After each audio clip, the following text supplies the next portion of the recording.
یہ واقعہ صرف ایک کسان اور ایک جین کی نہیں، یہ واقعہ ہے ایمان، جذبات اور انسانی فطرت کی۔ ایک ایسی واقعہ جو آپ کے دل کو چھو جائے گی اور آپ کو سوچنے پر مجبور کر دے گی۔ پرانی بات ہے، ایک گاؤں میں احمد نام کا ایک غریب کسان رہتا تھا۔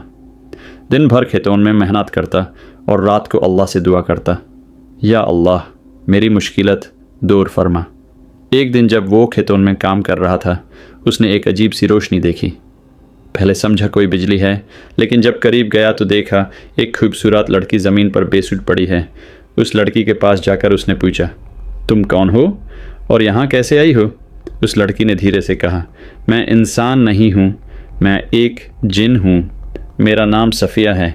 حامد گھبرا گیا، لیکن اس کے دل میں کوئی خوف نہیں تھا، صرف ایک عجیب سی رحم کی فیلنگ تھی۔ اس نے اس لڑکی کو پانی پلایا اور پورا دن اس کا خیال رکھا۔ صفیہ نے کہا، تم انسان بہت نیک ہو، میں جن ہوئی، لیکن مجھے انسانی محبت اور انصاف پر یقین دلایا تم نے۔ وقت گزارنے لگا، حمید اور صافیہ کے بیچ دوستی ہو گئی، لیکن صافیہ ہر وقت اداسی میں رہتی۔ ایک دن احمد نے پوچھا، تم اتنی اداس کیوں رہتی ہو؟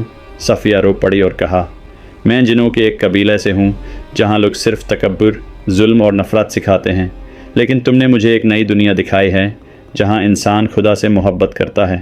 اس رات صافیہ نے احمد سے کہا، میں چلی جاؤں گی، لیکن ایک وعدہ کرو، کبھی کسی مصیبت سے گھبرانا مت، اللہ سب کچھ دیکھ رہا ہے۔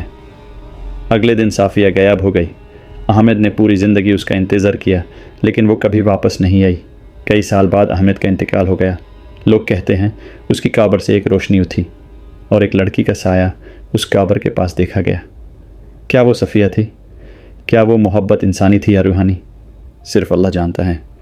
اگر آپ کو یہ واقعہ پسند آیا ہو تو ضرور لائک، شیئر اور کامنٹ کریں، اور ایسے ہی روحانی واقعات کے لیے ہمارے چینل اسلامک چینل اردو 2001 کو سبسکرائب کریں۔